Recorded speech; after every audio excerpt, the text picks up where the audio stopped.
And so at times it's still hard to believe, Sammy, that the Chicago Bears actually did the normal thing of this hiring cycle. When you start there and you look at what has happened with the Jacksonville Jaguars, with their hiring of Liam Cohen, like they were keeping Trent Baalke, then they fired him, and then Liam Cohen went MIA. We have the Dallas Cowboys feeling like a not serious NFL franchise. Nobody wants to coach the New Orleans Saints. The Jets sort of ended up with Aaron Glenn, which is fine, which might end up being like an excellent hire. I think that actually is going to be cool. But the thing of it is the Bears did the thing that nobody expected them to be able to do, which is go out there and not only get Ben Johnson, bring him in almost immediately, to the point of like now fans are upset that we haven't hired the defensive coordinator already. But listen, we're so far ahead of the game that it feels great to be a member of the Chicago Bears. It might not be great to be a fan of the team that's taking all these the team that's losing all these coaches. We'll talk about that in a second. So Sammy, let's go ahead and start the show. Turn up your volume. Because you're about to listen to The Sick Podcast with Adam Rank. It's Hester trying to work it back to the middle. Gets past the first wave, and here he goes. It's Hester inside the 30. Hester's going to take it all the way for a touchdown. And no flag, 92 yards. The sickest Chicago Bears and fantasy football podcast. Sports entertainment like no other. It's gonna be sick. Welcome to the weekend edition of the Sick Podcast with Adam Rank. We're going to have some sick sports cards with our friend Mike from Windy City Sports Cards later on in the show. But right now, want to dive into the biggest news of the week, which of course is the hiring of Ben Johnson. And to do that, I had to bring out one of my favorite people. It's not fair to say one of my favorite people in NFL Network. It is one of my favorite people in the world. We always love having her on the show. She makes my work awesome too. And so please welcome back our good friend, Cynthia Freeland, who is here. It is so great to see you. I don't like this time of year because now this is the longest stretch until I get to work with you every day. And this is the Bears always win the off season, but I lose the off season because we don't get to work together as much. But how are you doing? The good news is I don't start every segment unable to breathe because you make me laugh so hard. So that's the only good news for the fans. Rank's goal in life is to make sure I can't breathe when we start talking. He's so funny. This is where, yeah, I can pull back the curtain a little bit. I always wait, and there'll be something that you're not even thinking about it, because we'll do something like, because we spend a lot of time mic'd up and we have to sit there and we're just, amusing ourselves. And like some little drop will happen. Like we'll just make a little comment and be like Ronald Miller from Camp Emmy Love or something, whatever it is. And then all of a sudden I wait and I'm gaming. And then I wait until the animation or the show is about to hit. And then I'll be like, you pulled a Ronald McDonald Miller scam or whatever. And it sets us off. So that's why she's always laughing when the show starts. I time it out as well as possibly can be. Masterfully. But thank you so much for coming on. I know that we talked this week and you were not thrilled. You called me a liar and a thief, but I said I don't do that anymore. I only lied about being a thief. My thing of it is I felt bad for you and everything that's been going on with Ben Johnson. How are you handling that? I mean, it's the way the NFL works. Eventually, if your coaches are successful, they're going to go out there and they're going to get other jobs. A lot of Lions fans are not handling it well. Well, two things. Number one, this is a way better way to lose than last year. I mean, being up for the first half of the NFC Championship game, like that was just gutting. This one, it was kind of, I mean, all those turnovers, you're just sitting there being like, what is this? But, so at least it wasn't as painful of a way to lose, but it's a compliment to have your coordinators stolen. The good news is many of the Lions players will be back. So that does help with the transition. So you're not like wholesale changing too many things. I think they probably had a year extra with him to be able to plan. Maybe they didn't think both coordinators would go in the same year, but with Ben Johnson specifically, he could have easily gone last year. So I'm hoping that they took that time and created a smart plan. But who knows? What is your confidence level in the Lions? I mean, Dan Campbell has done such a great job. He's such a great motivational person. But Ben Johnson, had one of the best offenses in the NFL. Where is your comfort level with Dan Campbell right now? We'll see who ends up getting hired. Please don't take Bobby Slowick. Just please. No, but I shouldn't have said that. I usually don't say stuff like that, but whatever. The O-line being as good as they are creates a lot more confidence for me. Plus, the number of people who will be back off of injured reserve, on the defense alone. So I feel a lot better about the team than at first gloss. I kind of felt like, when you had 16 players on IR, it kind of felt like I didn't think we were going to win that Minnesota game. So, the week 18 one. So you had to bank on perfection on the offense to overcome that was just a nightmare. So I feel I'm probably in a better mindset about it than many people, because in large part, I think the players, there's a lot of, it's a nice continuity with players that helps. And you got to at least, if Dan Campbell found these and got these people to come the first time when that was a terrible job to take, perhaps he can do it again, or at least to some degree.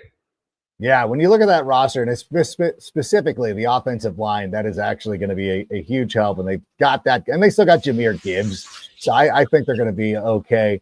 Moving over to Chicago, though, Ben Johnson arrives with much fanfare. And our friend Mike Garafolo was like, it's interesting or whatever.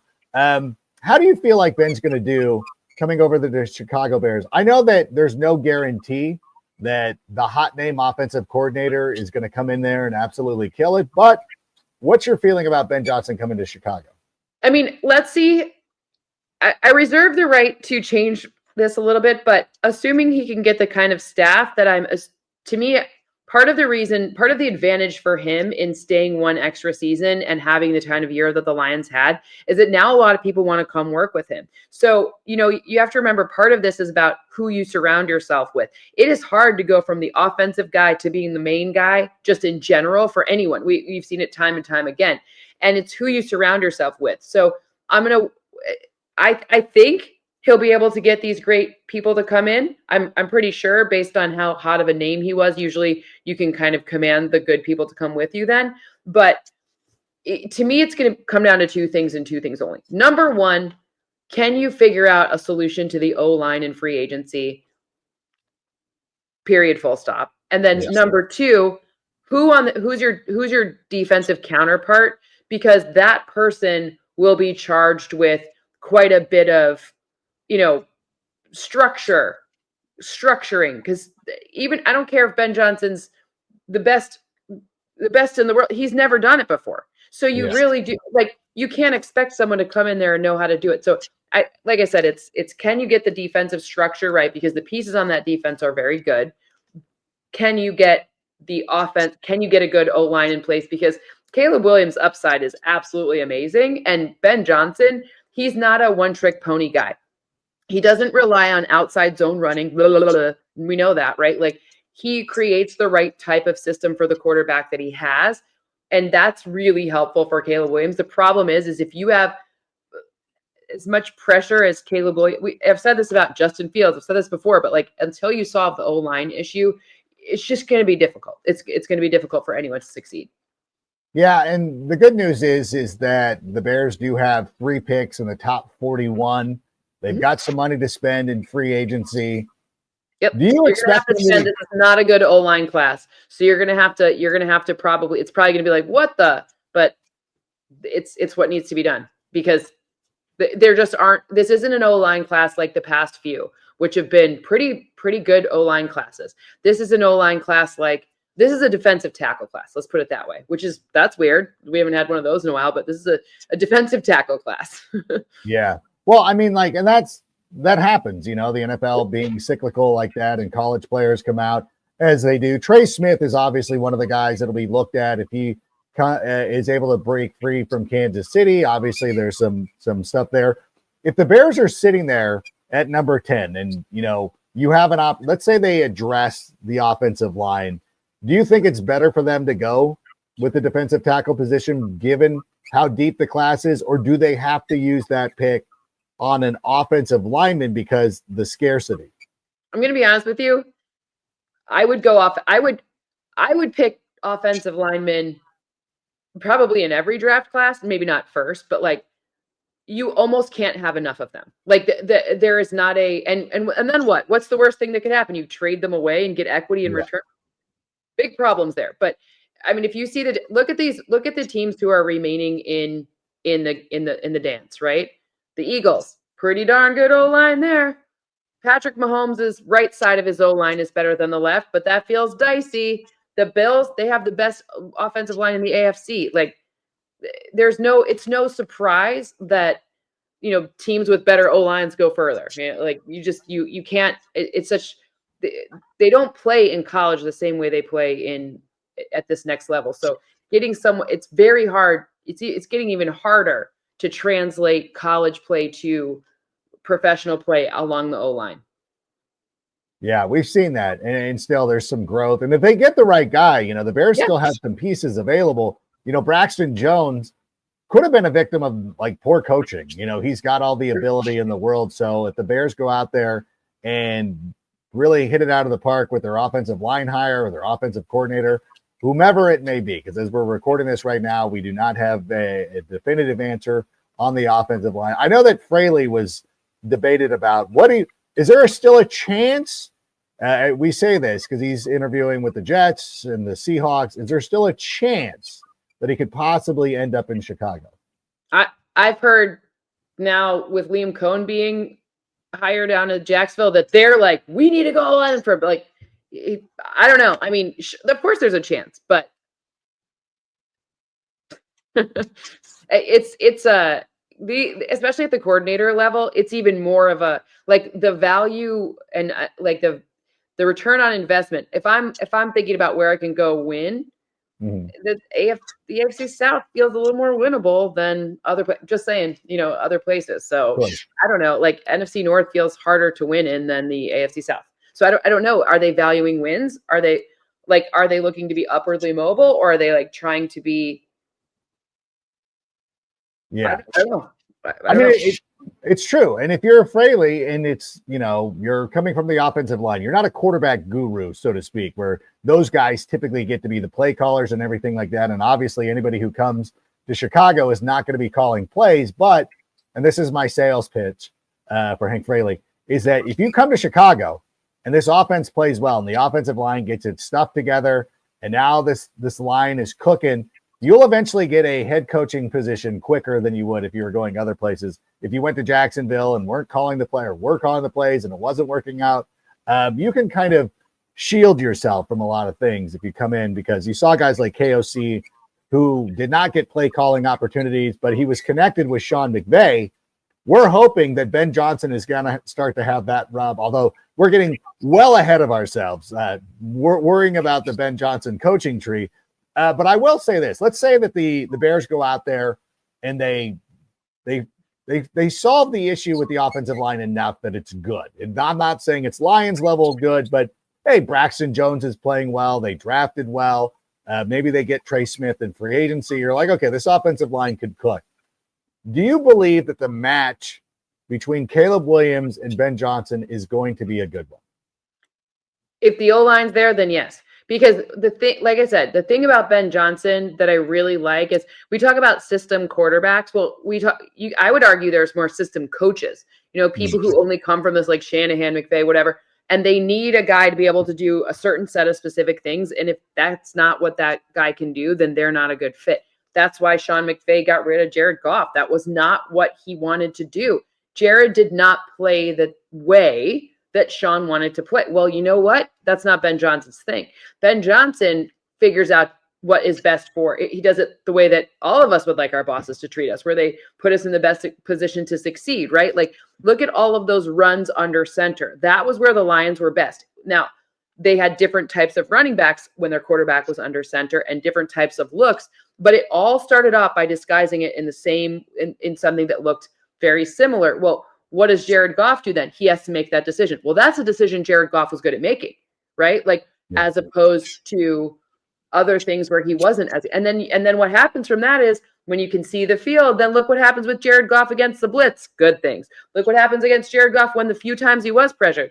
For the most part, good things. I mean, the last game and the Texans game notwithstanding, but everyone loses their mind every once in a while. But like, point being is Jared Goff's set of skills is and Caleb Williams is not even as fully formed, right? Like Jared Goff had bad habits before coming to the Lions. So those bad habits are something or maybe not bad habits, but things went awry a couple of times. So I just think the one thing that I really like about Ben Johnson is his ability to mold his players, not need them to be the specific thing that he does well.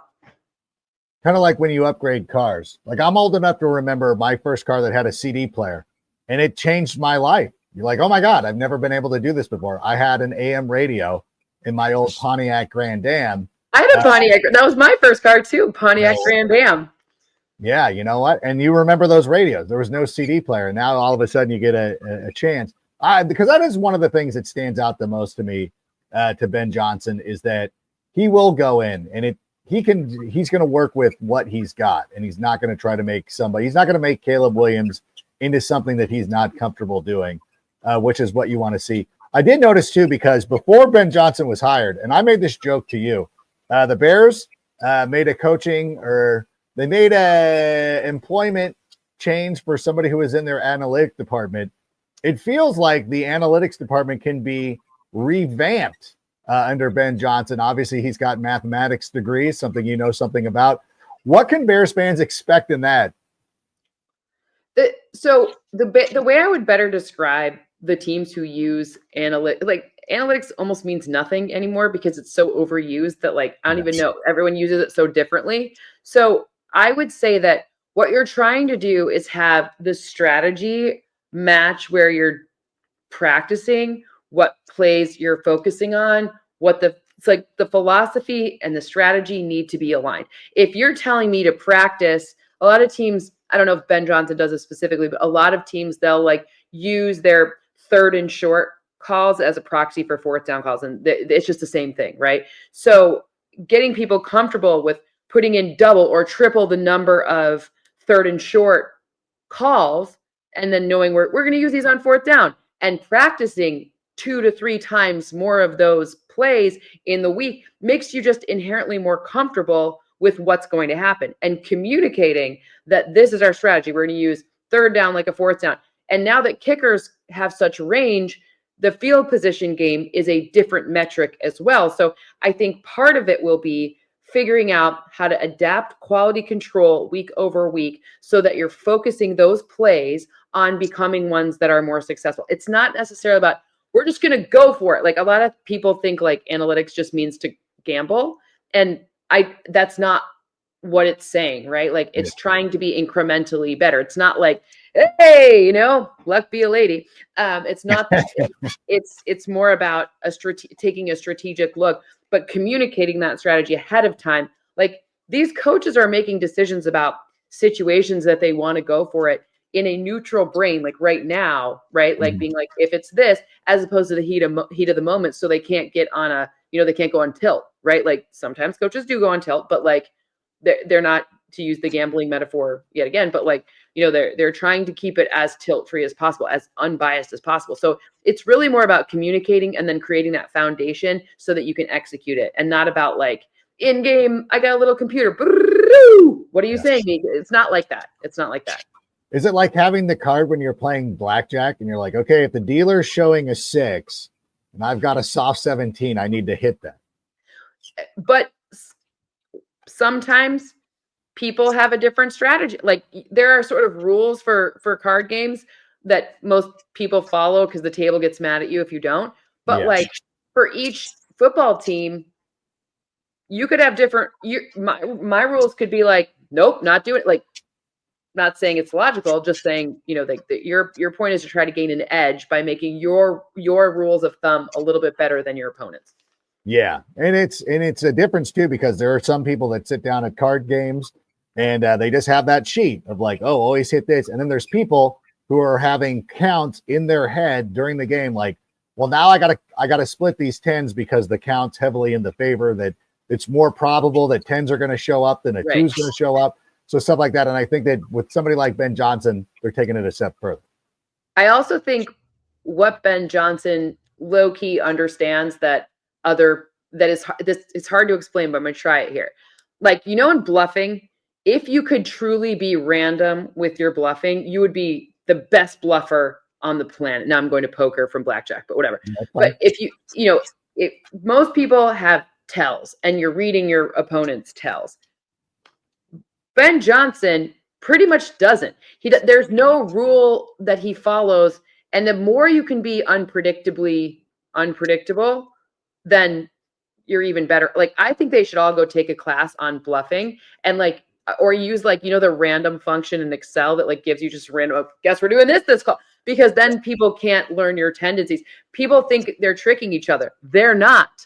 They know each other's tendencies. Like, it doesn't take a genius to figure out what Kyle Shanahan's going to call on a certain specific play. Like, it doesn't take Tony Romo, inceptioning it. Like, it's a lot of times it's like, well, 70% of the time he does this, or this player's on the field, they're going to pass the ball. Like, people are pretty predictable. So but I think Ben Johnson does a nice job of, it looks the same ahead of the snap, so he does unpredictable stuff with that. No, that's the one. No, I love that. And I love the unpredictability, because when there are sets of like, hey, when this team's in 12 personnel, this is what they typically do, trying to find ways about doing it. I will watch the Bills. When 70 comes on the field, when they pull that extra offensive lineman, his name is Alec Anderson. He wears number 70. If he's on the field, they're going to throw the ball. I understand most of the time when you have six offensive linemen, it's a run. The Bills, they do it backwards. That's usually when he's going to throw the ball. Short throw, but usually it's like 72% of the time he's throwing the ball when there's a six offensive lineman. All right, well, that will be something. But you know who else does that? Steve Spagnuolo. Oh, yeah. Speaking of which, I know a lot of this great information that you're giving out about this game. It's on your new podcast, The Numbers Game, which I hope that everybody is going out there and subscribing to and following along. You know what? I would normally. Okay. If you don't mind, in our remaining couple of minutes here, let's just briefly. We'll make the picks. We'll just see, but I want everybody to go watch the full show to get the full breakdown of why she's making these picks. But we'll start with the NFC. Washington's been on a great run, which I've contended all along. Like, the only reason the Commanders are in the NFC Championship game, and nobody wants to hear this, it's because of Tyreek Stevenson. If the Tyreek Stevenson play doesn't happen, it's the butterfly effect, and it's completely different. It's completely different. It's like Hot Tub Time Machine when Lou's betting on the drive, but he's in a different timeline because he threw up on the squirrel. That's exactly what happened with Tyreek Stevenson. This Commanders team was supposed to miss the playoffs, and then Tyreek Stevenson, in effect, threw up on a squirrel. He threw up on a squirrel. Yep. Mm-hmm. Where are we leaning in this one? Because obviously the Eagles, when you went back, and I went back and watched the game this week, the Eagles were destroying the Commanders with Kenny Pickett, and Linsanity happened. They scored 22 points in the fourth quarter because it felt like the Eagles were like, let's let them eat too much clock, which is never a great idea. How do they approach it this week, and which way are you leaning in the NFC Championship game?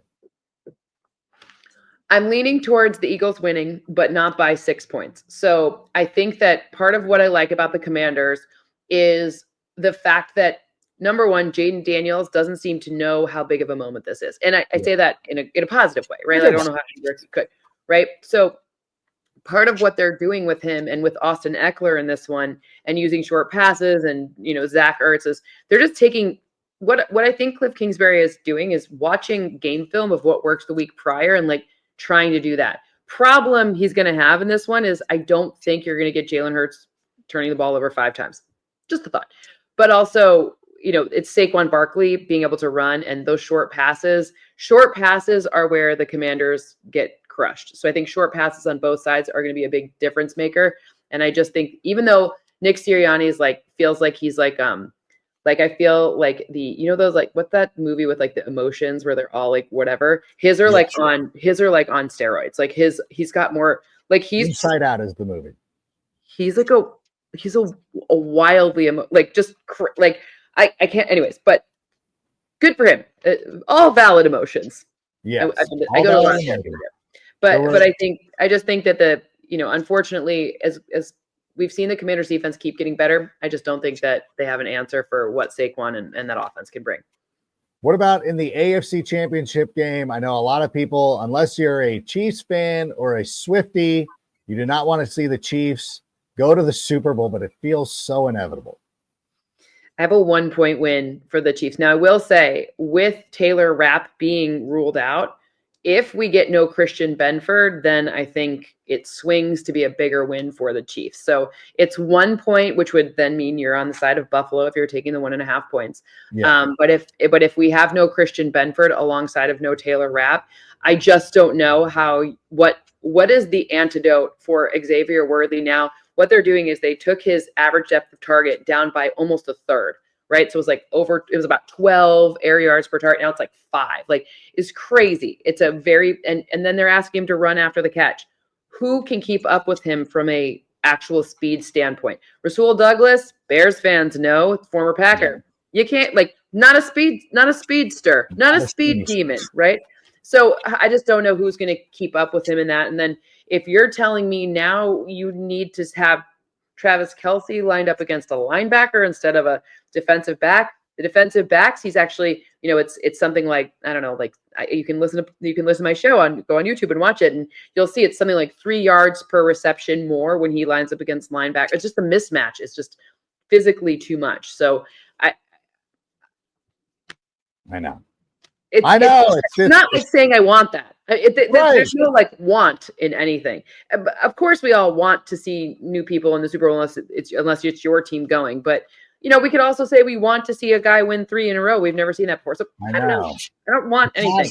I want the Lions to be playing. Darn it. I know. Once it's not the Bears, I'm like, I really don't care. And I don't mind, like, whenever there's I do it for my friends in Denver. I'm rooting against the Chiefs for that reason. But at the same time, it's like, if you're not beating the Bears, I don't really have a problem with you. So, so there it is. But anyways, thank you for that. So check out The Numbers Game by Cynthia Freeland on YouTube, all the socials and all that stuff. Listen, I want to thank you for coming in here and talking about Ben Johnson. I know it was difficult for you. Listen, I wish him the best. To be clear, I'm glad that I have that my team actually produced more coaches from it's a mini tree now. Who knew? The Dan Campbell tree. It's an official tree. There's 2 branches. So it's not a bad thing, right? Like, and I want him to be successful. Like, again, like until the 2 weeks we play each other where we get to fake fight, like I kind of want everyone to be good because I want teams to be like 9 and 8. Like I want it to be like every team be really good. I don't like this, like all these wins, 16, whatever. Like I'd rather it be, I want them to be good fights every single time. You don't want it to be Major League Baseball. You want it to be something more like everybody has an opportunity at some point to win a Super Bowl. But listen, want to thank you so much for coming in here. We're going to let you go now. We're going to switch to sports cards, but thank you so much. Oh my God. I know that I will see you in New Orleans. And then after that, I will see you on the golf course. We'll see you and Kyle out there. Got to see Clyde and Gordy as well at some point too. But thank you so much for this. We always appreciate you coming on and wishing you all the best. I love you so much. You are the best. Thank you for having me. Love you so much. Thank you so much. And there she goes. The great Cynthia Freeland, her work impeccable. If you have not subscribed to her podcast, I implore you. I really do implore you to go out there and check it out. But right now, want to sit here and it's time for some sports cards. And Sammy, roll the animation. 6 Sports Cards, brought to you by Windy City Sports Cards. And our guy, Mike from Windy City Sports Cards, who's been hanging out in the green room during the Love Fest right there. So I appreciate you sticking on. Before we get started, first of all, how are you? Great show, Adam. I've been very good. It was great hearing a lot of details from Cynthia. So definitely looking forward to see what Ben could do this year. And she always has some great insight, across the league. So I really enjoy listening to her, and obviously you at the same time. So it's the best of both worlds. Well, we appreciate you being here. We appreciate you sticking around. I want to go back to Monday, though. Hilariousness. I'm going to go through a timeline. So the kid that you were out there with, was he from the Windy City? Where was he? What blog was he from? That's Nick. So he's from Chicago J. So he does a Yeah. couple. Oh, Chicago J. Yeah. Yeah. So he's on there. So he's going to the Chicago Executive Airport. And then so I'm sitting there and I'm following along. And so I call the NFL Network news desk and I said, "Hey, listen, one of the Bears guys, one of the the podcast networks of guys, cool dude. I go, he's actually out at the executive airport. We think that the plane is landing with Ben Johnson." And they're like, "Oh God." And then they start scrambling. So they're like, "Okay, so we're going on high alert. Jay is now sort of running this thing for our newsroom, not running it, but like we're keeping that. They're following along. You show up." And I'm like, Mike shows up. And then all of a sudden, all hell breaks loose. The Bears announced the deal that they've come to an agreement with Ben Johnson. Yes. Everything unfolds. I'm doing a live broadcast, and the NFL Network's calling me, being like, "Can you come on right now?" And it's 1:00 West Coast, so it's 4 Eastern. And I'm like, I'm doing my show. Like, I'll come on. I'll come on at 7. I won't do it. But I wanted to ask you, what was it like? Like, I've never had more FOMO than being like, God, I wish I was at that airport. That seemed like a ton of fun. Yeah, it was great. I mean, just tracking the plane. Everyone was tracking the plane. They're trying to connect the dots from when the plane left before with Mike McCarthy, and they're tracking all these different scenarios. And that's kind of what got us out there, is because it was the same plane that kind of brought Mike McCarthy in. So everyone was like, "Oh, it's got to be Ben Johnson. He's got to be on this plane." So yeah, me and Nick were out there trying to find this plane and trying to find which entrance he was coming in through, because there's 2 different sides, right? There's a Wolf Road side and there's the Milwaukee side.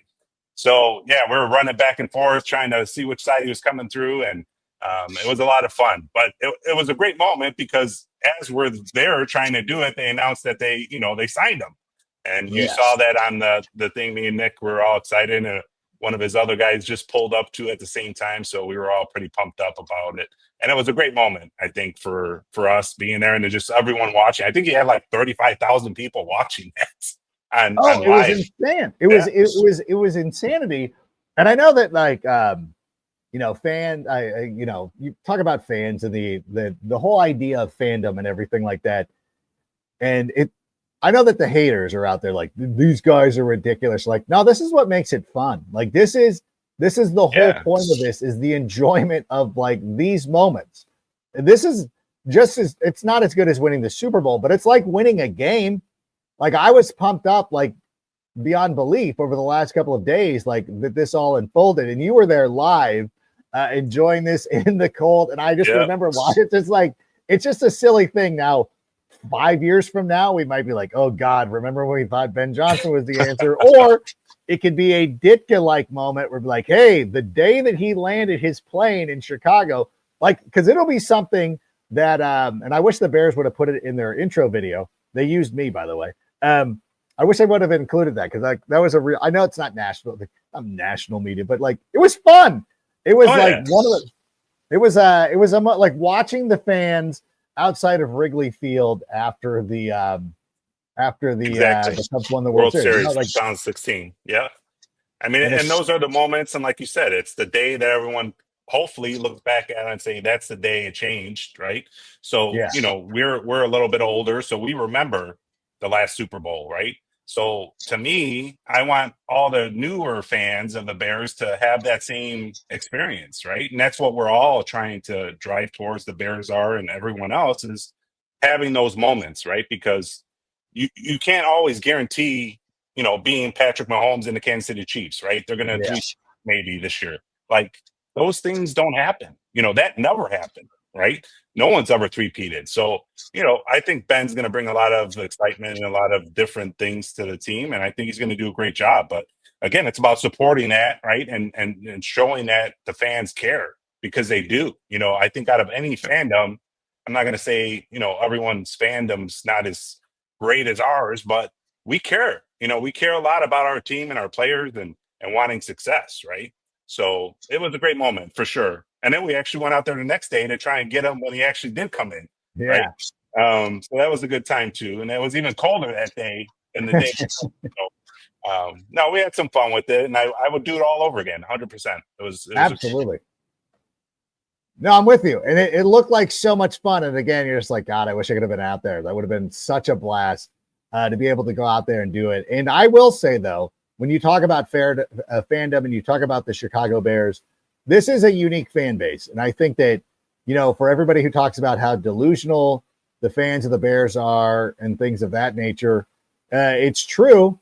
But we also support our team despite having nothing to show for it pretty much since 1985. Some disappointing playoff losses, a disappointing Super Bowl run.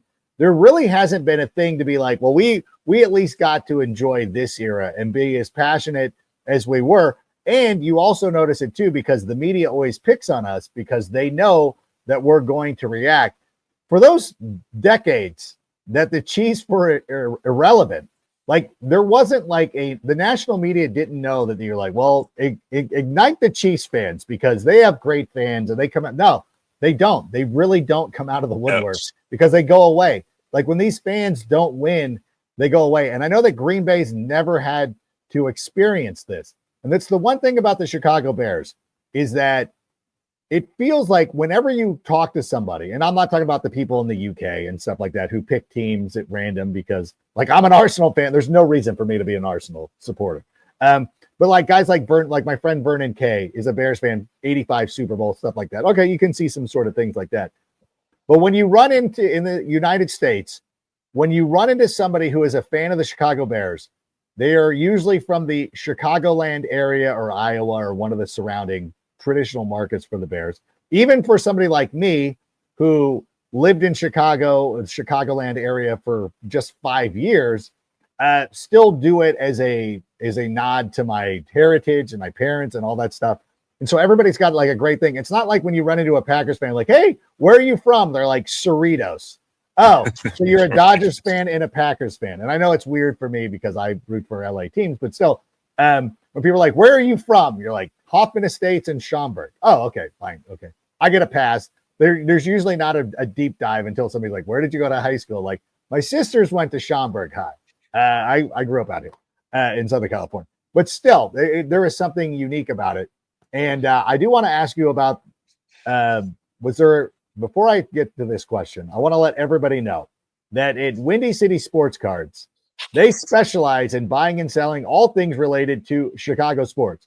Whether you are a diehard fan of the Bears, Bulls, Cubs, White Sox, Blackhawks, Sky, or Fire, they have got you covered with an extensive selection of sports memorabilia and collectibles. In addition to their Chicago-focused items, they also offer a vast collection of sports trading cards and memorabilia from your favorite teams and players. And a quick nod, if you are a fan of the professional wrestler Sting, this is the last year that he will dress up in full Sting garb. So if you want to get Sting memorabilia with him in his wrestling gear, now is the time to do it. But I bring this up because I want to know, when Ben Johnson, I know that you had a number of giveaways because of the Ben Johnson news, but do you notice, like, are people like more hype? They want Chicago gear and stuff because of the hiring? Like, is there a direct correlation that way? Oh, absolutely. And that goes, in sports cards, that's how it is, right? But obviously not as much with a coach, right, per se. But I think this moment with Ben Johnson, I've definitely seen an increase of, hey, what is the team going to be able to do next year, right? So hiring Ben Johnson just kind of cascades it down to the players, right? Okay, so now who's gonna benefit from that, right? Who is going to be better versus where they were last year, right? And the cards, when you look at cards, it's going to go up and down, right? Yeah. And that's what everyone tries to chase with sports cards, right? Because it's a little bit of the gambling aspect to it, to where, perfect example is Jaden Daniels, right? Yeah. So the Saturday game, sales for Jaden Daniels cards went like through the roof while the game was happening, and everyone was seeing that they were going to win. And that just shows you like how the market, goes. And it's like the stock market, really, sports cards today. Now, when we were growing up, it was a lot different. People collected, just because they love sports and they loved cards and they loved certain players, right? So yeah, absolutely. I think it's definitely increased with the hiring of Ben, and obviously we did some cards for him, so we'll be giving those away too, custom cards, obviously, because there's not a whole lot of cards that they make for coaches, Of right? course. Every once in a while they'll come out with a coach card, but majority of the time it's just custom cards. But yeah, absolutely, for sure. And speaking of that, I got a box here. Oh. I got a box here. I didn't open it. Sammy and Anella they're always upset at me because I don't open these boxes as I use my. By the way, this is my opener. They get upset because I don't do it. By the way, this is a tee from PGA West. I don't know if this is a flex. Like yesterday on the driving range, somebody was looking for tees. You could see like he's looking around. I'm like, do you need tees? I got a couple. I got a ton. So I gave him some of the PGA West one, and he looked at it, and it was kind of. I'm like, oh, I didn't realize that was sort of a flex, and I'm flexing now. I have PGA West tees, and there we go. All right, That's gonna be a good. That'll be a good one. There's a little history in there, and there's some new Windy City merch in there for you too. I was There's gonna some cards in ask. there. Okay, first of all, ooh, nice. Oh God, yes. I was gonna ask you. I'm like, please tell me there's a beanie available. There you go, buddy. You got it. I'm like, I needed a black beanie. Like that's exactly what I need. I'm like, I'm very specific about my outfits. Look at how I match. And we got a cool, ooh, this is a legit hat. That's a snapback, yeah. There's a lot of times like people will give me hats and I'm like, oh, okay, cool. And then like it's at Savers in about a week. This will be one that this stays with me.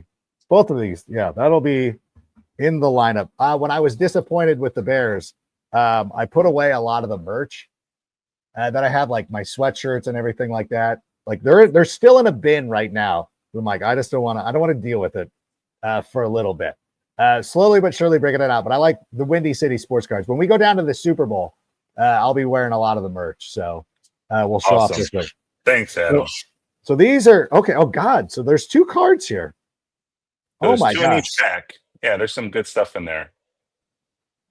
Some new and some old. Yeah. Some new and some old. Is this considered? This isn't a break. I gotta understand the vernacular. I always feel like I come off like a rube. Can I open this pack? Oh yeah. They're just great. I don't know. I want to make sure. And oh snap. Okay.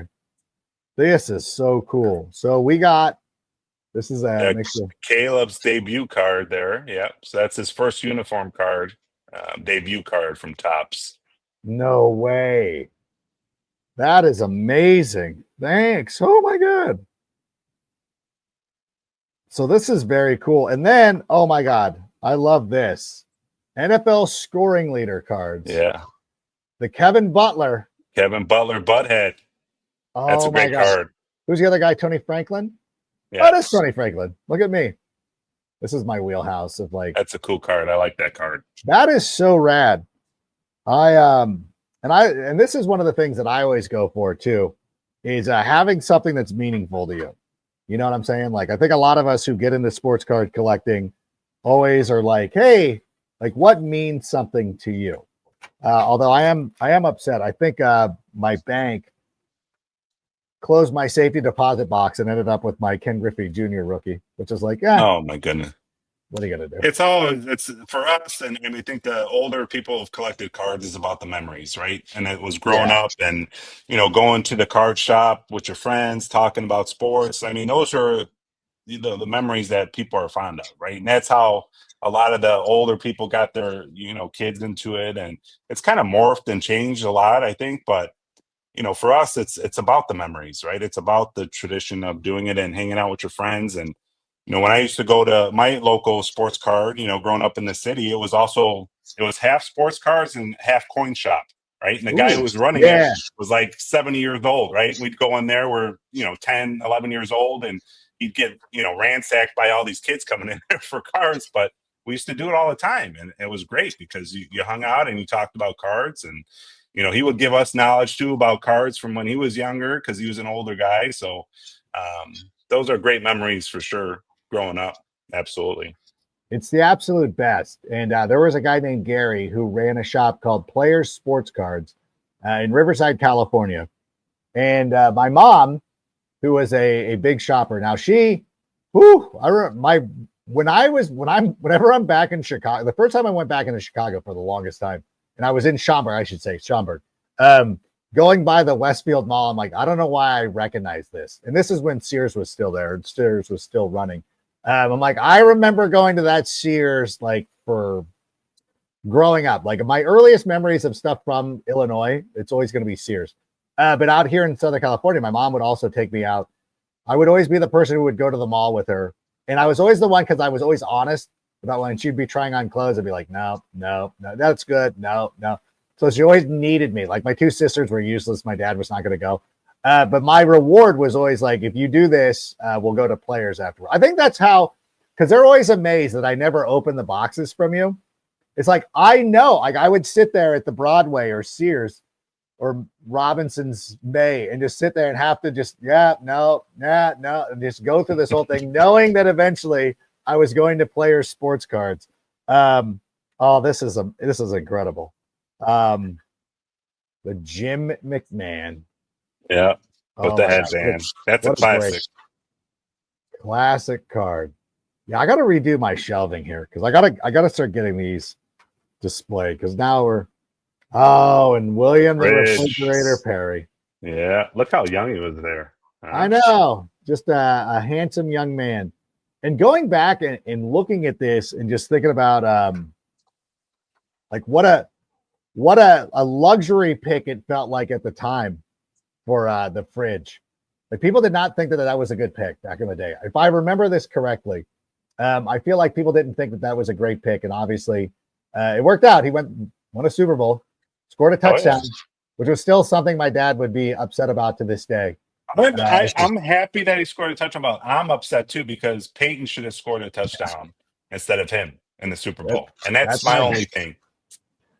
That's my dad's thing, and I think that every Bears fan that awaits Mike Ditka in heaven is going to be like, "Hey, what were you doing?" And he's gonna have to. And I do remember watching something one time, and Gary Fensick was like, "Hey, like I don't know why Walter's so upset. I didn't score a touchdown either." And I'm like, "Okay, I love you, Gary Fensick, but slow your bleeping roll, okay?" Walter Payton, the best. And it's let me ask you. This is probably unfair to ask. So somebody, I think it might have been Barstool Chicago or one of those places. They were like, "Hey, who's the greatest Chicago athlete ever?" Now, obviously, I think most lists are going to have Michael Jordan on it, and I'm not arguing against it. I'm not saying it's dumb. I don't think you're an idiot by any stretch of the I understand it. I still lean Walter Payton. Mike, I'm curious which way. There's no wrong answer here. But no, which way? If I had my choice, I would say Walter, and that's because Walter was not only a phenomenal football player, but he was a great person, right? And I'm not saying Michael Jordan is not a good person, right? But to me, it's about the whole person. The athlete is not just about sports. Like Walter did so much for the community. He lived in Arlington Heights. He used to run all the time, and I love Walter Payton. I mean, I love Michael Jordan too, but again, if it was between the two of them, I would pick Walter because it's the whole package, right? To me, and Michael was great. I mean, he was a great athlete, and he did a lot for Chicago too, and he did a lot of stuff. But then there's also the other side of that, right? To where there's a lot of stories about Michael and things that he was doing. That notwithstanding, no. Yeah. I get it, and I'm with you. And it's easy for me to say because I grew up again as a Lakers fan, so it's not as much as although I do have a sick Air Jordan shirt that I have because again, going back to my dad, is I always had this thing of like, my dad was able to, like, he still rooted for the Cubs, but like easy for him to root for the Angels. Lakers were winning. It was fine. He wasn't a big hockey guy, so he didn't care. But the Bulls thing, it happens. And I remember this. It's so funny because, and I'm sorry for everybody who's heard this story before, but I don't think I've ever told you this, Mike. So it's 91 and the Lakers are playing the Bulls in the finals. And my dad had always enjoyed like Jordan scoring 63 and all that stuff. And I'm like, so I asked him, I said, where is your head right now? And he goes, he's like, no, he's like, you've got me into, he's like, I can't flip flop now. He's like, I've been supporting the Lakers during the 80s. I got to keep supporting them. Like, it's not fair. And it's not fair for people who suffered with the Bulls for so many years to now be like on the bandwagon. I did notice he walked around town in a lot of Bears gear, more than he usually did. He was always in Bears gear, but he was always like taking daps for the Bulls. I'm like, okay, I see you still taking a dap for the Bulls there, but okay. But he was full on to the Bulls. And before he eventually passed away, I did ask him one final time. I'm like, sincerely, how pissed are you that you didn't get the full run of the Bulls? And he's like, well, if it wasn't for Kobe, he's like, I would really hate you. But he's like, I got 5 with Magic, 5 with Kobe. We leveled out. He's like, so I won 10-6. So you're off the hook. So don't let that be something that you carry with you throughout the rest of your days. So we were square. Yeah. I have a lot of good memories because that's when I was younger too, in the early 90s. I mean, I have memories of us, running at a gas station to see the game at the end of the game. And, growing up in Chicago and you're growing up in the city, everyone's into it, right? I mean, you can walk up to someone's porch and they're watching the Bulls game, right, in the finals. So those are just great times. I mean, just growing up in the, 80s or mid 80s and early 90s. I mean, what would have been better in my mind? I always go back to those days and it's like, that was perfect. I mean, it was a great time for sure. No, and it's cool. Like I can only imagine walking around places like Roscoe Village or anywhere in the greater Chicagoland area and having everybody focused on one team and one sport and all that stuff. And ironically, and not ironically, but like truthfully, in Southern California, in Los Angeles now, on an NFL Sunday, like there's bars for every team everywhere. Nobody's unified. People are now swaying a little bit more towards the Dodgers right now, but growing up, it was always pretty much 50. Actually, where I grew up, the part of Southern California I grew up in was actually more Angels than Dodgers, but that was kind of split up. Everybody unified around the Lakers. That was the one thing that everybody came together for, but I can only imagine it being in Chicago, how awesome that was. So, it was a great time to be alive. But listen, I want to thank you so much for this. This really means a lot to me. Thank you. You always do such a nice job of like really hitting the heartstrings too. Of you know what I like. Cool. Like, what I love. And I really appreciate you doing it, and I appreciate you being on. We'll see you in the near future once again. But I want to thank you for coming in and sharing this with us and sharing this with me. I really appreciate it. Can't thank you enough, and can't thank you enough for the support of the show as well. And I love the fact that you were out there at the airport having a good time. So that makes me happy. Absolutely. All right. So I'll go ahead and wrap that up. So, wait, by the way, who do you got going to the Super Bowl? So for me, I like to see the Bills and the Eagles. Okay. I know it's against, probably a lot of people, but I think Bills, Eagles. No, we don't want the Commanders. No, I'm with you. No. I mean, the Commanders, I don't think they've had a good run. I'm not saying they didn't, but at the end of the day, you want to see the Commanders and the Bills or Commanders and Chiefs. I mean, that's not going to be a good Super Bowl. I mean, they will get annihilated. There's no doubt in my mind if they make it. Either against either one of those teams, I don't think they would come close to beating either one of them. I'm with you. Give me Bills, Eagles. I'll even take Chiefs, Eagles. But for all my friends in Denver, I will say Bills, Eagles, just to make it easier for them. But in any event, cool. So you're on record. Thank you so much for being here. We really appreciate it. And thanks to everybody who tuned in this week on one of the best weeks of Bears football. Even though we didn't even play a game, it was awesome to be there. And I thank you all for sharing that with us. So for Mike, I'm Adam. Bear down. And Sammy, go ahead and play us out. And that's a wrap. Hope you don't miss us too much until next time.